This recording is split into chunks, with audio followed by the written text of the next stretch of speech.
73페이지에 합니다. 자, 유대교인과 기독교인 이들의 사상이 이제 좀 차이가 주어지죠. 그래서 메시아 유대인 교인들은 메시아 대망 사상을 고수하고 있습니다. 그리고 기독교인들은 예수가 그리스도다 하는 것을 믿고 있어요. 자, 그리스도라는 뜻은 바로 세 가지죠. 예수가 바로 영원한 왕으로 오셨고 영원한 제사장, 참 선지자로 오신 분이다. 자, 이렇게 믿는 거예요. 저들 유대인들이 믿는 예수는 메시아가 오면 나라가 다 회복되어지고 그래서 정말 로마의 학장에서 다 벗어나고 세계에 우뚝 선 그런 이스라엘의 나라가 세워질 것이다. 그러니까 거의 뭐예요?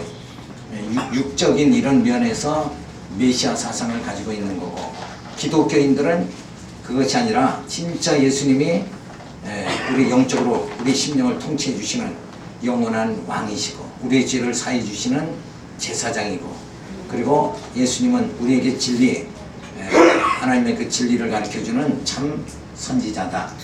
참 목자가 되신 그 예수를 바라보는 저들의 사상이 주어지죠. 자, 그래서 조국과 민족의 영광을 실현하고자 하는 것이 바로 저들이 예수를 기다리는 그런 사상이죠. 자, 그런데 기독교인들은 그리스도의 영원한 나라를 실현되어진다. 하나님의 나라는 반드시 이루어진다. 이런 사상을 가지고 있어요. 그러니까 이게 엄청난 많은 그 차이가 주어지죠. 자, 그러면서 유대교인들은 율법, 장로의 유전, 탈무드 이런 걸 갖다가 아주 중히 여깁니다. 그래서 또 기독교인들은 성경만 하나님의 말씀이다. 자, 이렇게 보는 거예요. 그러니까 여기에는 많은 차이가 주어집니다. 자, 율법, 장로의 유전 이런 것 때문에 이제 그 제자들에게도 왜 예수님한테 항의를 하죠. 다 그 손을 씻고 그렇게 먹어야 되는데 왜 손을 씻지 않습니까? 이런 게 이제 다 장로의 유전입니다. 그러니까 율법 자체를 더 세분화 시켜 가지고 지키려고 막 애를 쓰는, 그러다 보니까 결국은 뭐예요? 이 율법주의가 돼버리고 마는 거예요. 그리고 이 율법 자체를 깨닫지 못한 거죠. 율법을 지켜서 의롭게 된다는, 또 그렇게 살아야 된다, 이렇게 생각하는 사상이 바로 유대인들의 생각이죠. 그런데 실상은 뭐예요? 율법을 지켜서 우리가 의롭다함을 받을 수가 있느냐? 그건 있을 수가 없죠. 그래서 바로 예수님이 이 땅에 오셨습니다. 그래서 우리가 할 수 없는 내 죄 문제 이거 다 해결해 주시고, 그리고 우리가 스스로 의롭게 될 수가 없는데 예수님께서 당신이 영광으로 우리를 감싸 주셔가지고 우리를 의롭다고 칭의해 주십니다. 그런 기록, 그렇게 말씀해 주신 이 성경만이 진짜 하나님의 말씀이다. 이렇게 믿고 저쪽에 장로의 유전, 탈무드, 그리고 요즘 이제 그 가톨릭에서는 성경 외에 그 외경이 있죠. 외경까지도 다 이렇게 포함해서 성경이다. 이러고 이제 그 가톨릭의 성경은 그렇게 구성되어 있어요. 그리고 할례를 저들은 중히 여깁니다. 할례를 받아야 하나님 백성임을 인정하죠. 근데 기독교인들은 참 할례가 뭐냐? 성령의 인치심이다. 진짜 성령으로 거듭난 자만이 뭐예요? 하나님의 자녀다. 그러니까 겉으로 육체의 할례 행한 거 그것만 가지고 하나님의 자녀다 이렇게 할 수가 없죠. 할례 행했더라도 뭐예요? 육체의 할례 행하고 나서는 온갖 더러운 것이 다 그리고 추한 그런 세상을 살고, 또 그러면서 막 우상 섬기고 물질주의로 그냥 다 빠져버리고, 이러니까 결국은 속사람이 새롭게 되지 못하니까 진짜 하나님의 자녀는 어떤 자냐? 참 할례 받은 성령의 인치심을 받은 자다 이렇게 생각을 합니다. 그 다음에 저들은 성전, 제사, 안식일을 고수하죠. 그리고 기독교인들은 신령과 진정으로 예배 드리는 걸 더 중요합니다. 그러니까 우리 심령으로 하나님과의 예배를 통해서 하나님과의 영적 교통이 주어지는 것, 이게 참 예배다. 그런데 저들은 뭐예요? 안식일 날짜를 지키면 그게 내가 신앙생활을 잘한 거다. 하나님을 섬긴 거다. 이렇게 생각하는 거예요. 그래서 사도 바울은 너희가 그 날짜 이런 거에는 매이지 말아라 하고 가르쳐 주죠. 그래서 이방 유교에서도 이사하는 날도 좋은 날 길이를 택해 가지고 막 하고, 근데 그거는 그런 날짜에 사람이 자꾸 매인다는 거, 그거는 아주 우스운 거예요.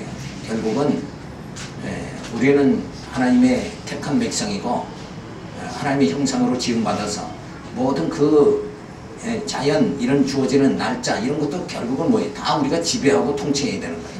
거기에 매여 산다는 거, 이런 거는 그렇게 되면 영적으로 굉장히 눌려버리잖아요. 날짜에 눌려가지고 아무 일도 못하잖아요.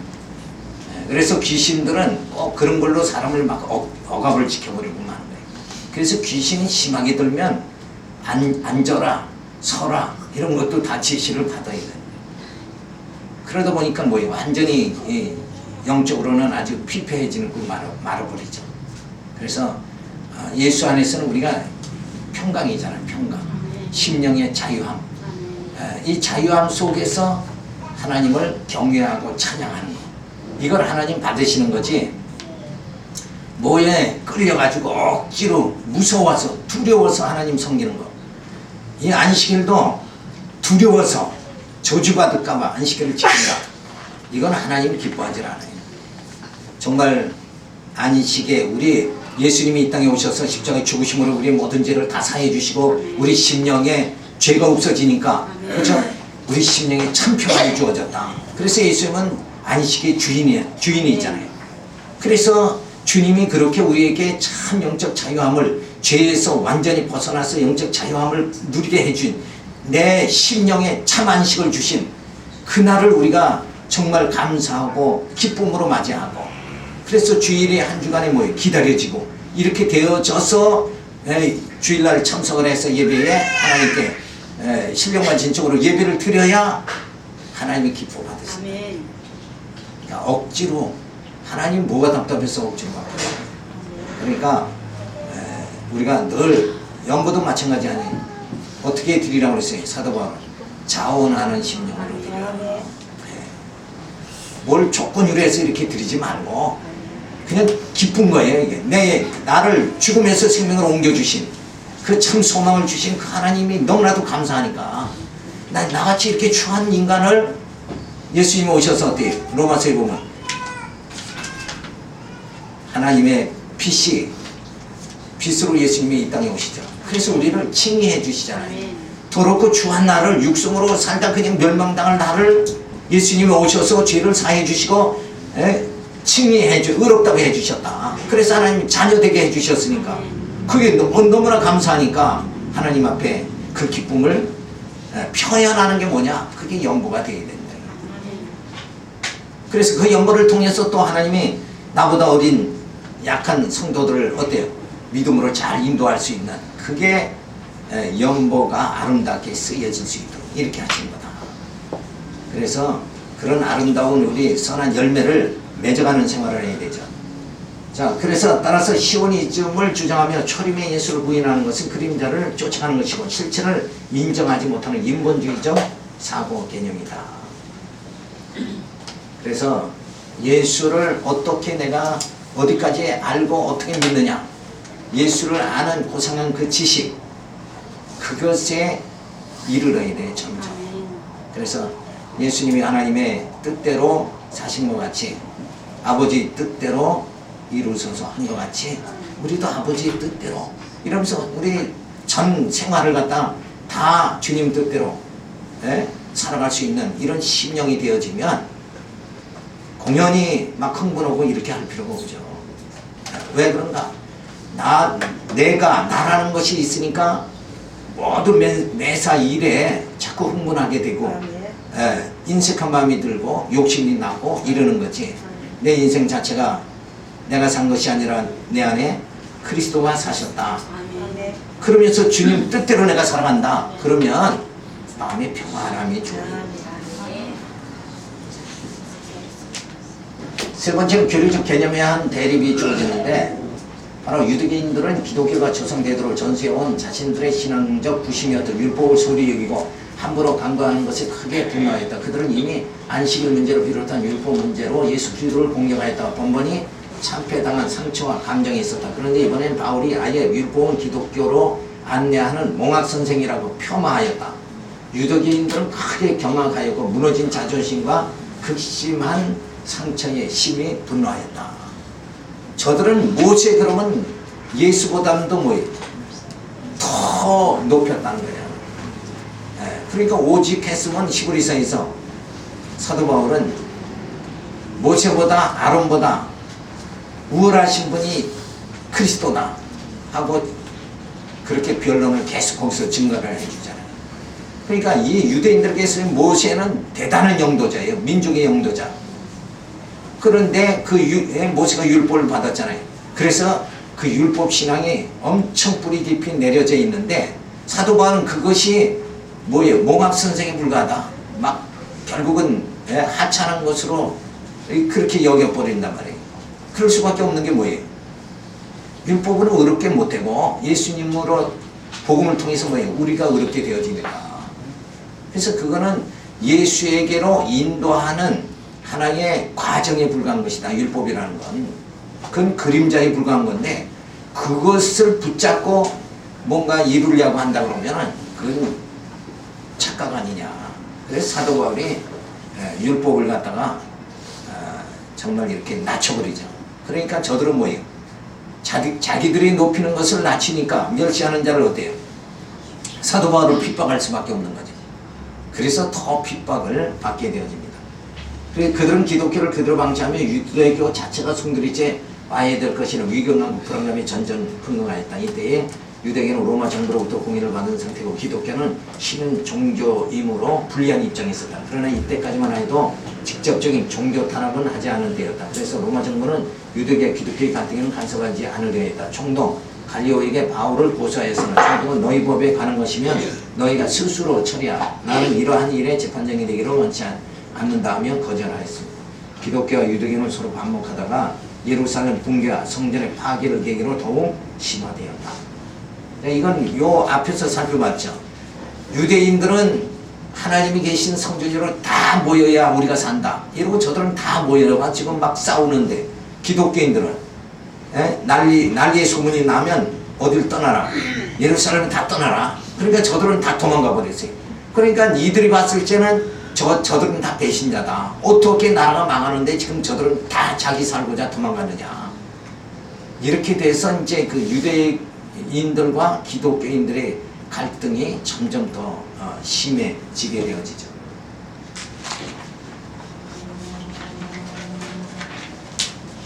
자, 그래서 유대인들과 기독교인들은 율법의 안식일을 범한다 책망을 하죠. 그래서 육체의 안식이 아닌 영적 안식을 주장하고 안식의 주인은 예수 그리스도다 하고 기독교인들은 말합니다.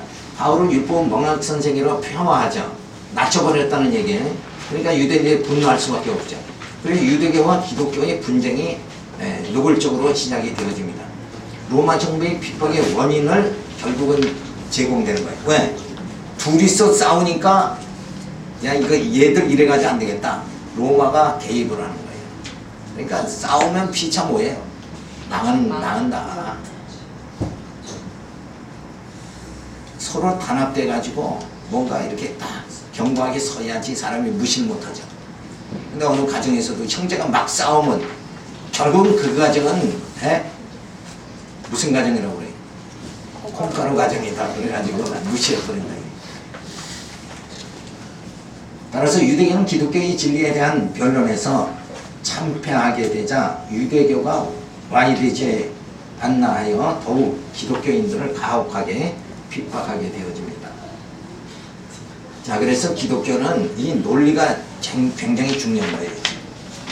우리가 설교할 때도 논리가 분명해야 됩니다. 이런 논리를 이렇게 해서 딱 구성해서 힘있게 이렇게 나갈 수 있도록 그렇게 구성을 해야 돼요.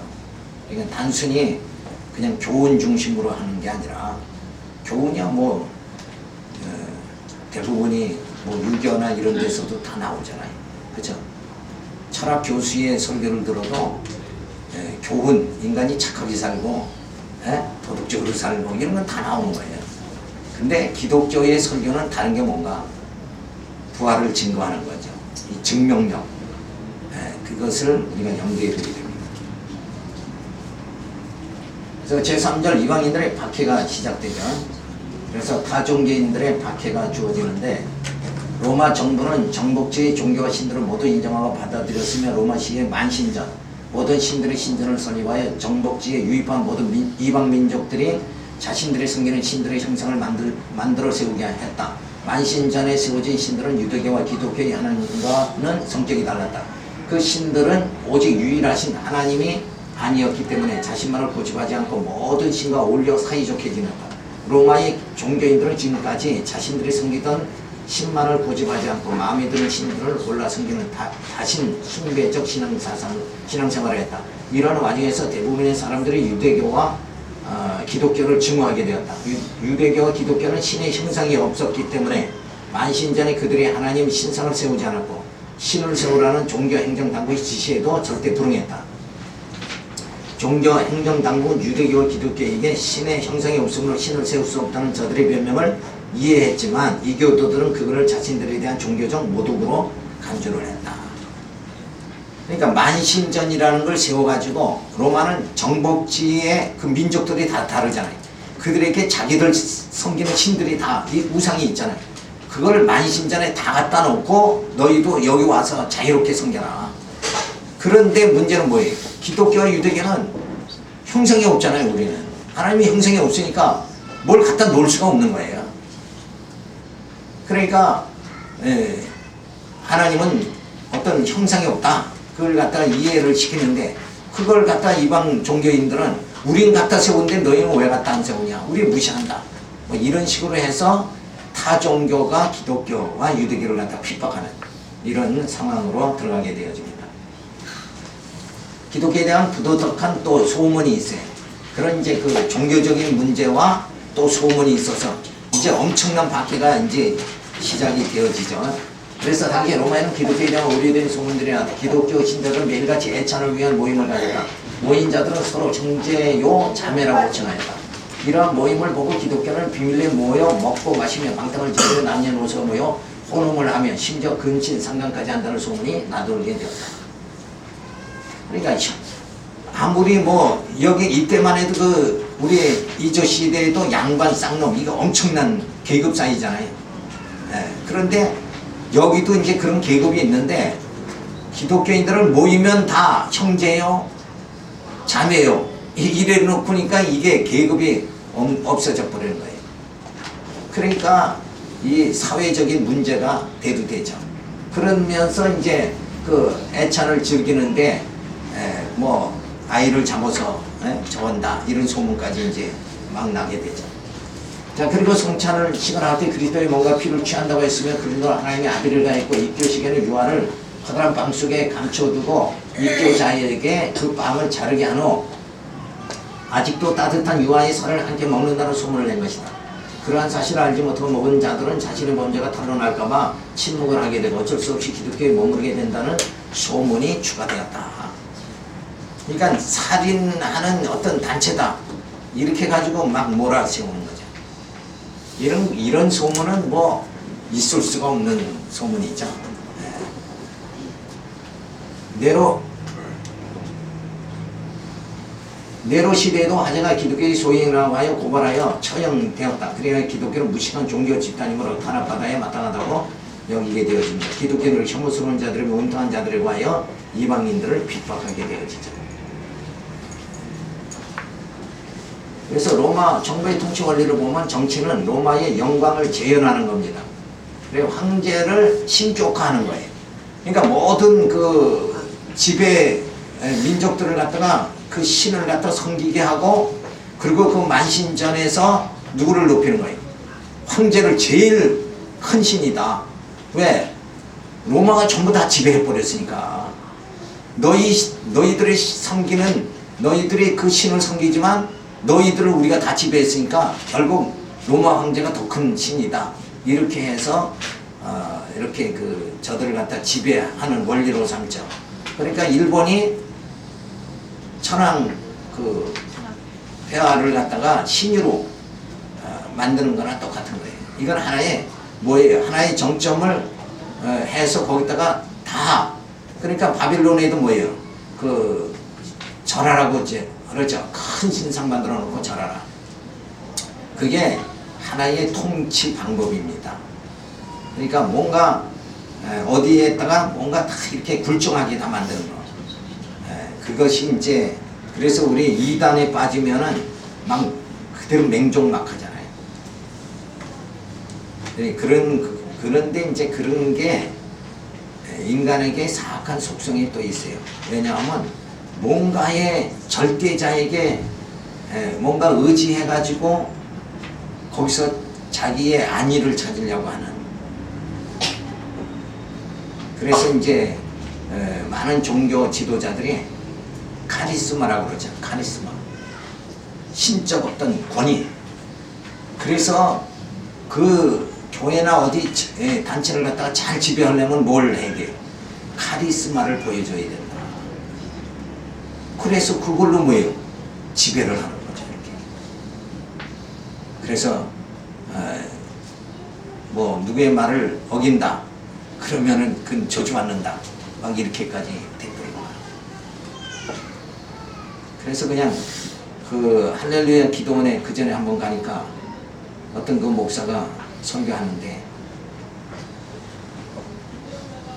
아기를 얻고 온 아줌마가 있었는데 아기가 뭐 예고 없이 그냥 어느 때 갑자기 울죠.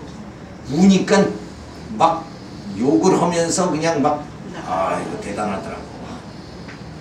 막 저주를 해버리는데.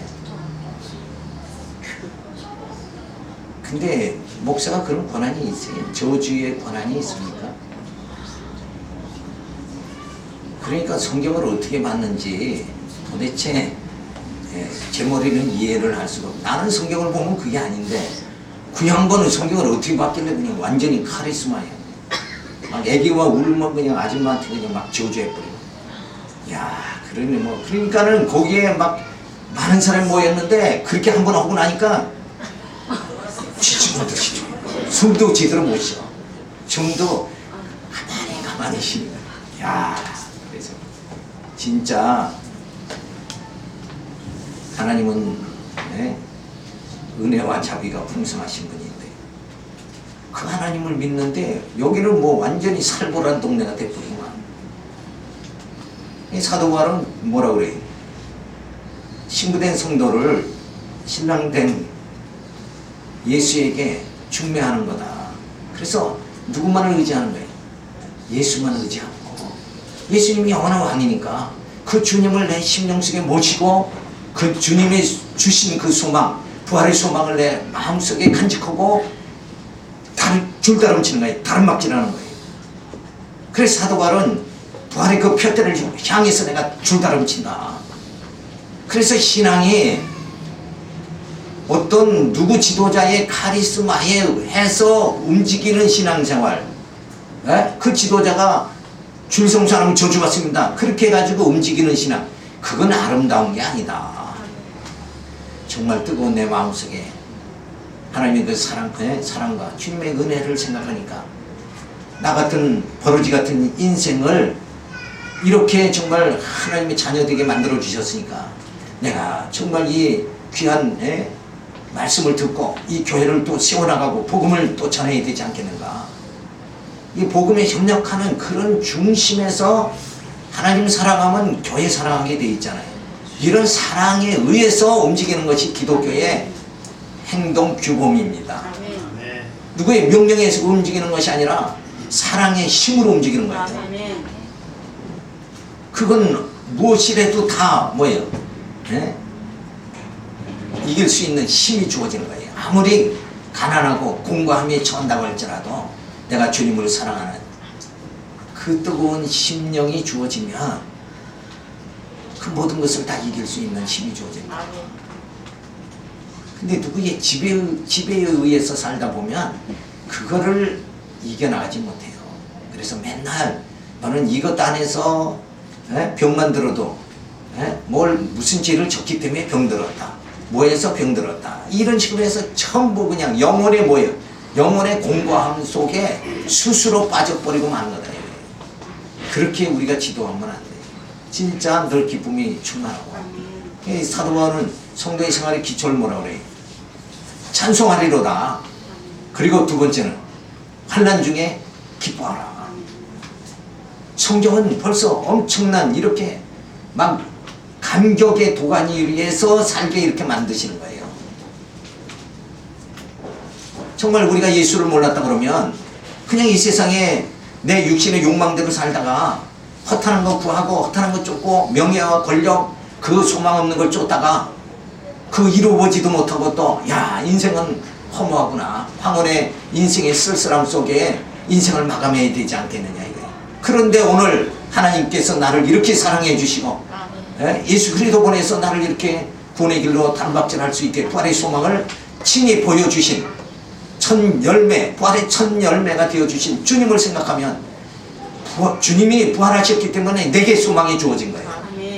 살 힘이 주어졌다는 거예요. 이런 뜨거운 심령으로 우리가 신앙생활을 해야 모든 이 신앙생활 예수 믿는 게 뭐예요? 무거운 짐이 안 되는 거죠. 근데 율법에 의해서 규범에 의해서 신앙생활 하면은 점점 무거워진다는 거예요. 그래서 끝내는 우리 육체의 무거운 사슬이 되어지는 죽음도 이길 수 있는 힘이 주어진다. 죽음 앞에서 담담하고 편안하게 뭐예요? 혼옷을 벗어버릴 수 있는 이런 마음 자세가 주어지는 것은 그만큼 나를 처복종해야 되죠. 그리고 하나님의 그 사랑이 얼마나 큰 것인가. 나를 죽인다 그러면 저 우리 초대교회사 같이 자꾸 뭐 어떤 수도원에 들어가서 금욕생활하고 이렇게 해서 죽이는 것이 아니라 그 하나님의 섭리 역사를 전부 이 역사에서 우리가 살펴보면 야 하나님이 이처럼 사랑하셨구나. 이걸 깨달으면 그 하나님의 사랑이 내 심령 속에 주어지죠. 그 사랑의 하나님의 그 사랑의 그 씨가 내 심령 속에 심어지면 그것이 자라납니다. 그래서 정말 그 하나님의 은혜의 감격 속에 우리가 살아갈 수 있는 힘이 주어지는 거예요. 그래서 우리 기독교는 말씀의 힘으로 살아가는 거죠. 그래서 누구의 지시받아 살아가는 것이 아니라 말씀의 힘으로. 그래서 말씀이 기억나면 그것이 힘이 돼가지고 오늘도 또 이겨나가고 그리고 또 주신 사명 감당할 수 있는 힘이 우리에게 주어지고 이게 얼마나 영광스러운 직분이냐 이거예요. 이것만 해도 너무나도 감격스러우니까 이 일을 하지 않고는 뭐예요? 견딜 수가 없는 거예요. 그러니까 사도 바울은 그 매를 수없이 맞으면서 누가 돈 주고 하라 그러면 그 생명의 위협을 느끼면서 매를 그렇게 맞으면서 누가 환영해 주지도 않죠. 그런데도 그냥 그 복음을 전했잖아요. 로마에 가면 죽는다고 그래도 거기를 죽을 곳을 찾아가잖아요. 왜? 사랑 때문에 그런 거죠. 내 동족을 내가 내 생애의 마지막 이 복음을 로마에 가서 외치고 저들을 구원의 길로 인도해야 되겠다는 그 민족에 대한 그 열정 이것 때문에 그는 죽음의 길을 가는 거예요. 이런 것이 바로 기독교다. 그래서 기독교는 뭐 좋은 환경에서 자꾸 기독교가 확산이 된 게 아니라 핍박하면 핍박을 받으니까 흩어지죠. 흩어지는 곳마다 어떻게 돼요? 교회가 세워지는 역사가 주어집니다. 근데 지금은 그냥 예수 믿으면 잘 되는 것만 생각하니까 자꾸 기독교가 약해지는 거예요. 초대교회는 막 핍박받아가지고 막 무덤 속에 피해서라도 신앙을 유지하면서 그러니까 그들의 그 교회를 세운다는 것은 대단한 그 보통 열정이 아니죠. 그래서 뭔가 이런 우리가 무엇을 내가 할 수 있다는 그 열정 속에 산다는 것, 한 영혼이라도 이 귀한 말씀을 전해가지고 예수를 전해서 한 영혼이 구원받게 해야 되겠다는 이 열정이 주어지면은 그건 진짜 살만한 거예요. 그게 의미 있는 삶이다. 근데 뭐 되는 대로 살지 이렇게 사는 사람 육신에 그냥 안일 편안만, 야, 잘 먹고 잘 살자, 편하게 살자. 그리고 나중에 남는 게 뭐 있느냐. 육신적으로 좋을지 몰라도 우리의 심령은 뭐예요? 뭔가를 정말 주를 위해서 살 수 있는 이것이 분명히 주어져야 되잖아. 그래서 종교적으로는 다원주의고, 그 다음에 만신전을 세워가지고 뭐 통치 지배를 하죠. 신성을 세우라고 명령을 합니다. 그런데 기독교인들이 거절하죠. 기독교인들만 유별나다고 이방인들이 핍박을 합니다. 그래서 기독교인들은 유일신 여호와 하나님만을 경외하죠. 그래서 황제 숭배를 거절합니다. 그리고 모두 형제요 자매요 그러니까 신분을 타파해 버립니다. 그러면 신분이 타파되면 뭐예요? 결국 그 사이가 무너지는 거잖아요. 그러니까 저들은 그냥 기독교인을 핍박할 수밖에 없는 이런 상황이 처합니다. 그러면서 혼음 종교라고 모함을 받게 되어지죠. 로마의 영광을 재현하고자 하는 인본주의 세력과 영원한 그리스도의 나라를 선호하는 신본주의는 항상 뭐에 충돌할 수밖에 없는 것이다. 그래서 우리 신앙생활도 자꾸 이런 현세적인 걸 쫓는 사람이 있고, 세상 복을 더 쫓는 사람이 있고, 영원한 복을 사모하는 자가 있고. 그렇다고 이 세상을 다 그냥 세상 무조건 가난하게 살아라 그런 얘기는 아닙니다. 왜? 하나님이 주신 분복이에요. 주신 거 그냥 족한 줄 알고 주신 것만큼 뭐예요? 그거 가지고 열심히 일하는 거예요. 남자로 태어났으면 남자로 일하는 거고, 여자로 태어났으면 여자로 일하는 거고. 근데 지금 사회는 뭐예요? 동성연애 그래가지고 또 그것까지 또 이상하게 돼버리잖아요. 그러니까 하나님 주신 대로 주신 만큼 일하면 되잖아요. 그죠? 그러면 늘 기쁨이 주어지는 거예요. 하나님은 이만큼 주셨는데 나는 얼마큼 일하려고 그래? 이만큼 일하려고 그러니까 스트레스 받는 거예요. 그렇게 하지 말고 하나님 주신 만큼 그냥 열심히 일하는 거예요. 그럼 많이 주시면 뭐예요? 당연히 많이 해야지. 많이 주셨다고 또 자기가 또 챙기면 되겠어요? 안 되지. 그게 욕심이라는 거예요. 욕심이라는 게 뭔가? 당연히 가질 수 있는 건 가지면 욕심 아니에요. 그렇죠? 근데 그 이상을 가지려고 하는 게 욕심이다. 이게. 내가 더 높아지려고 하는 거. 그게 욕심이잖아요. 그러니까 오히려 내가 섬기는 자가 되면 그 내 섬김을 받은 사람들이 너무나 그 사랑에 감사해서 그 사랑으로 또 보답하죠. 그러면 서로가 섬기는 자세가 주어지잖아요. 그러니까 서로가 뭐예요? 다 같이 높아지는 거죠. 다 같이 정말 기쁨이 주어지는 거다. 근데 내가 높아지려고 그러면 저 사람을 낮춰야 되잖아요. 그러니까 저 사람은 또 나를 낮추고 이러다 보니까 이 삭막한 세상이 돼버리고 말입니다.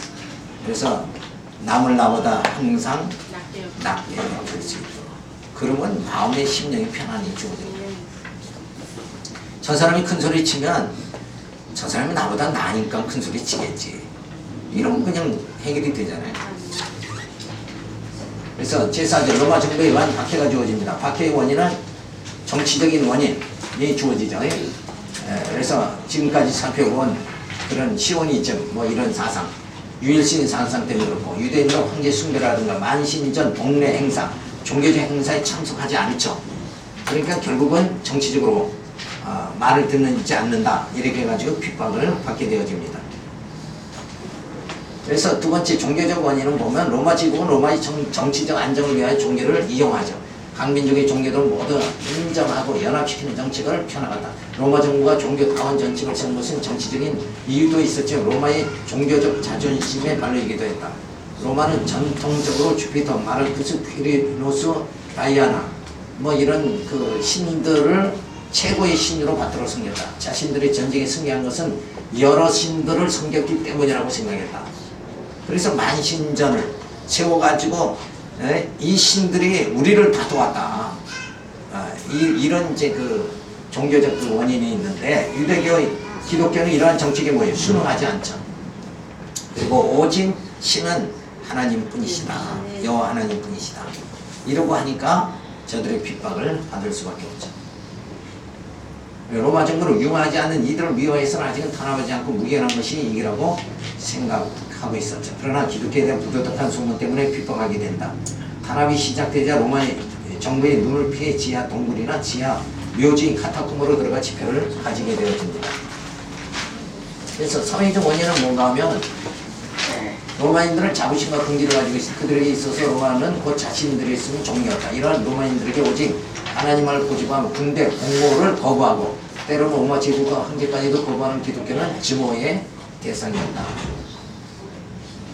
그래서 천재 지변이 일어날 때마다 기독교인들이 저렇게 불순종하고 거역했기 때문에 이렇게 신들이 노해가지고 천재 지변이 일어난다. 이러면서 이제 핍박하게 되어지죠. 그리고 기독교인 성적으로 문란하다 하는 소문을 퍼뜨려가지고 결과적으로 이제 핍박을 받게 되어집니다. 그래서 박해의 원인은 정치적 원인, 종교적 원인, 사회적 원인이 주어지는데 정치적 원인은 시오니즘 주장을 했기 때문에 그래서 만신경 동네 행사를 거부하고 종교적으로는 다신론을 거부하고 그리고 부도덕한 소문이 주어졌죠. 사회적으로는 군 복무를 거부하고 그리고 향락과 사치를 거부해버리는 거예요. 그러니까 세상 사람들은 다 어때요? 쾌락을 가장 선한 것으로 생각하는데 기독교인들은 뭐예요? 하나님을 경외하고 그리고 사랑하는 게 가장 선한 것이다. 이렇게 생각하니까 사치를 안 하잖아. 기독교인들은 사치를 안 해요. 그러다 보니까 미움의 대상이 되어집니다. 그래서 극도의 박해가 주어지는데 자꾸 박해가 주어지니까 이제는 신앙생활을 해야 되겠고 박해는 계속 주어지고 그래서 이제 카타콤 지하 무덤으로 들어가게 되어집니다. 예수가 그리스도이면 하나님은 여호와이심을 믿는 기독교는 로마 정치 종교적으로 항상 충돌될 수밖에 없어 핍박을 받게 되어집니다. 그 다음에 황제들의 옥모가 주어지죠. 그래서 저들이 자신들의 그 정치 그 생명을 유지하려고 하나의 그 기독교인들을 갖다가 핍박하는 그런 모습으로 이제 돌아가요. 그게 60년대에도 늘 제 어렸을 때 무슨 뭐 신문 보면 그 간첩이 내려왔다. 막 그런 정치가 좀 혼란하고 야당 공격하려면 막 뭘로 몰아요. 공산주의 이걸로 그냥 막 간첩으로 막 몰고 막 이렇게 해가지고 정보부에 끌려가가지고 그때는 바른 소리 했다 그러면 다 끌려가는 거예요. 이 로마도 그런 정치를 하는 거죠. 지금 로마도 이 기독교인들을 갖다가 모함해가지고 핍박을 합니다. 이에 대해 황제는 원로원의 세력을 약화시키고 끝내는 원로원 자체를 붕괴시키고 황제를 신격화를 주장하게 되어지죠. 그러나 기독교에 이런 황제 숭배에 순종하지 않았고 그들은 차라리 목숨을 버리는 한이 있어도 결코 황제를 신이로 받아들여 성기가 경배하지 않았기 때문에 그러한 기독교에 대하여 크게 분노하였고 그것이 기독교를 탄압하는 직접적인 동기가 되어집니다. 황제의 음모는 종교 다원화 정책 이를 통해서 사회적 혼란 방지를 목적으로 합니다. 자, 사람들은 자기가 섬기는 신이 다 있어요. 그러니까 그걸 인정해 줌으로 인해 가지고 사회를 갖다가 잘 이렇게 이끌어 나가려고 그러는데 이 기독교인들은 거기에 순응하지 않죠. 그리고 종교 통합 정책을 하는데 만신전으로 각 종교를 직결시키죠. 그리고 황제 신격화를 정책을 펴나가는데 이런데 종교 정치 지배 체제를 완성하려고 황제들이 그렇게 하는데 기독교인들은 뭐예요? 여기에 순응하지 않았다. 그래서 로마의 영광을 재현하려고 하는 것들이 황제의 그 목표입니다. 그러니까 인간도 그렇잖아요. 인간도 자기 영광을 위해서 살잖아요. 내가 더 유명해지고 많은 뭐예요? 권력과 재력을 얻으려고 그렇게 몸부림치는 이유가 뭐예요? 권력을 얻으면 자기가 높아지고 돈이 많으면 사람들이 존경을 받는 거예요. 그래서 뭐 뼈대 있는 가문 만들어 가지고 의시되고 살려고 하는 인간의 자기 스스로를 높이려고 하는 이런 거 이거는 근본적으로 있잖아요. 그건 어느 때서부터 주어졌어요? 에덴 동산서부터 주어진 거예요. 그렇죠? 그러니까 에덴 동산에서 예? 하와와 아담이 그 선악과를 따먹는 게 뭐예요? 사탄이 유혹한 점. 그걸 따먹으면 눈이 밝아져서 하나님과 같이 된다. 이게 높이는 거예요. 그래서 인간이 자기 영광을 추구하는 거. 이게 하나님 앞에 불순종이지. 오직 절대자는 누구예요? 하나님 뿐이시다. 그 자리에 올라가려고 그러니까. 그 자리에 올라가야 영광을 받잖아요. 예, 1등을 해야 영광, 금메달을 따야 영광을 받지. 은메달 따가지고 영광 못 받아. 그러니까 그런 중심을 하나님께서는 불순종으로 보는 거죠. 그러니까 항시 하나님 앞에서 뭐예요? 나는 죄인으로서이다. 이러고 자기를 낮추고 살아가요. 그리고 하나님이 나를 이렇게 붙잡아 선한 일의 도구로 붙잡아 주신 거, 그리고 쓰임받게 해주신 게 이게 영광이다. 우리가 그 자리에 올라가는 게 아니라 그 전능하신 하나님이 나를 보잘것없는 나를, 무익한 나를 이렇게 주의 일에 선한 일에 쓰임받게 해주신 거, 이게 얼마나 영광이냐. 그 영광에 감격하면서 살아야 되는데 우리는 더 높아지려고 하니까. 그래서 어느 단체든지 밑에서 막 받아 올라가는 사람들이 있죠. 그러니까 그게 안 좋은 거예요. 그래서 로마의 황자들은 결국 로마의 영광을 제한하는 거죠. 원로는 이러한 황제들의 정책으로 인해 로마가 패망한다고 주장하니까 황제들이 원로원을 힘으로 장악하고 정책을 시행하게 되어집니다. 그래서 명분이라는 게 뭔가, 결국은 사람들은 다 명분에 의해서 움직인다. 황제들의 명분은 뭔가, 로마를 갖다가 진짜 세계 최강의 나라로 만들겠다. 로마의 영광을 재현하겠다. 이렇게 하면서 사람들을 다 얽매이게 만들죠. 그리고 또 지금 조그만 단체들도 다 뭔가 명분을 세워가지고 거기다 다 사람들을 얽매이게 만드는 거예요. 근데 그런 것이 결국은 인간의 수단 방법이지, 늘 정말 하나님 안에서, 우리가 복음 안에서는 자유함이 있죠. 자유함 속에, 그리고 하나님을 찬양하는 그런 생활이 주어져야 됩니다.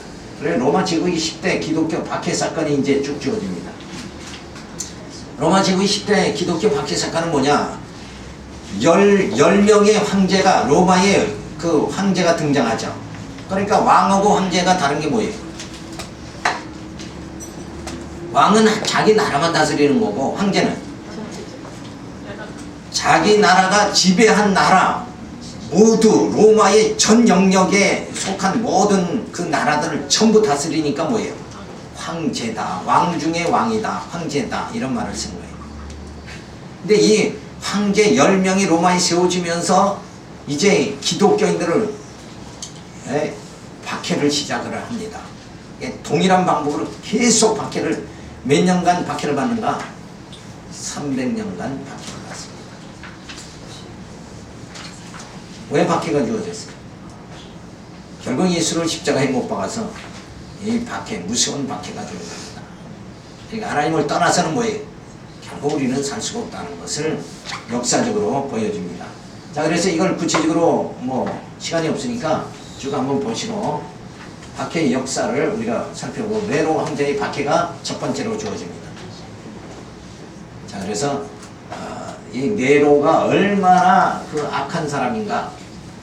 자기 부인도 죽이고 자식도 죽이고, 그리고 기독교인들을, 자기가, 이 사람은, 네로는 뭐예요? 자기가 예술가다는 거예요. 예술가. 그런데 세상에 이 참 예술가를 알아보지 못한다. 이러고 결국은 죽은 사람이에요. 그러니까 하나의 어떤 그 환상에 빠졌다, 이렇게 볼 수가 있는 거죠. 그러니까 참 하나님을 믿지 않고 그런 이제 환상에 빠지면 결국은 자멸하는 거죠. 그러니까 바른 참 종교, 참된 진리를 갖다가 우리가 믿는다는 거, 이것은 뭐예요? 거기에는 생명이 주어지는 거예요. 사는 역사가 주어지는데, 참 그 신앙을 갖지 못하면 거의 다 이렇게 억눌림 속에 빠진다 이거예요. 그래서 자유함을 상실하는 그런 경우가 주어지는 거죠. 자, 그래서 네로 황제에 의해서 핍박이죠. 기독교인들의 은신처가 나타나게 되죠.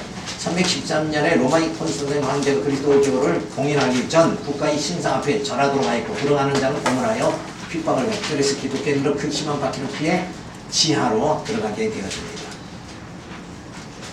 우리나라 경제도 그렇잖아요. 경제도 막 사채업자들은 뭐예요?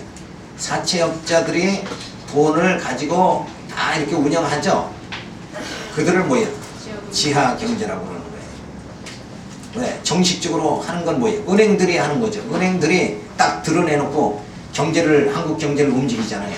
이렇게 하는 게 보이는 경제고 그 사채업자들은 다 왜? 부정이 많으니까 그 이자도 막 엄청나게 받을 거예요.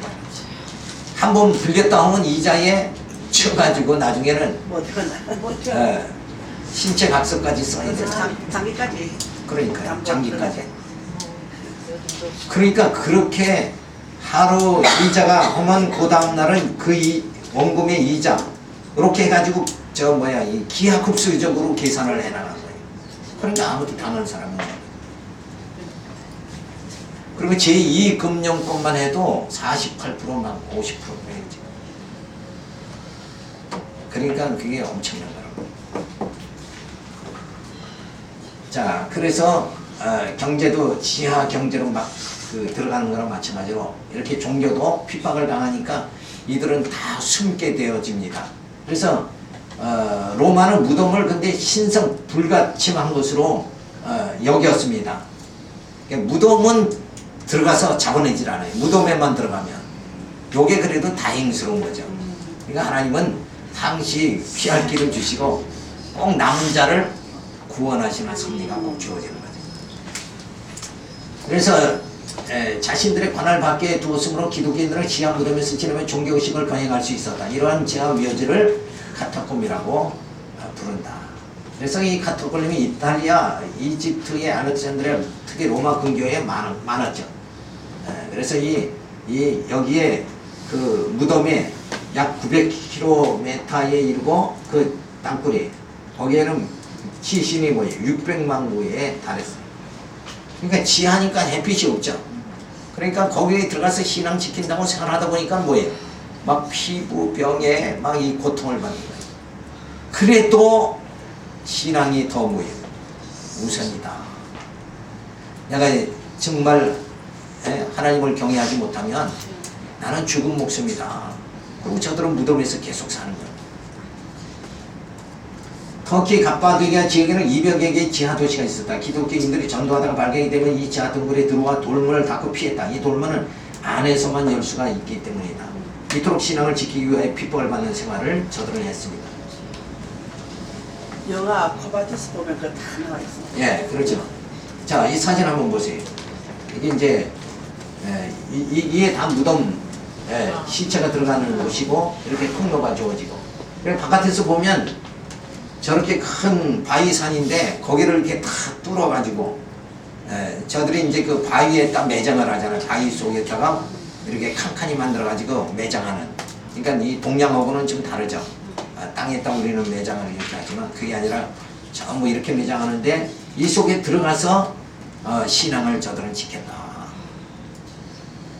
그러니까 우리가 지금 이렇게 예수를 믿는다는 이것이 너무 편하고 행복하고 이게 정말 엄청난 이런 사건들이 주어져서 오늘 우리가 이 예수를 정말 기독교를 믿게 되어졌다. 이걸 생각하면 우리의 신앙생활이라는 게 정말 얼마나 귀한 것인가. 이걸 깨달아야 되는데 이게 편안하면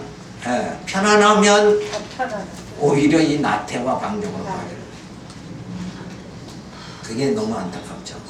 그래서 뭔가 풍성하면 귀한 것을 잊어버리는 거예요.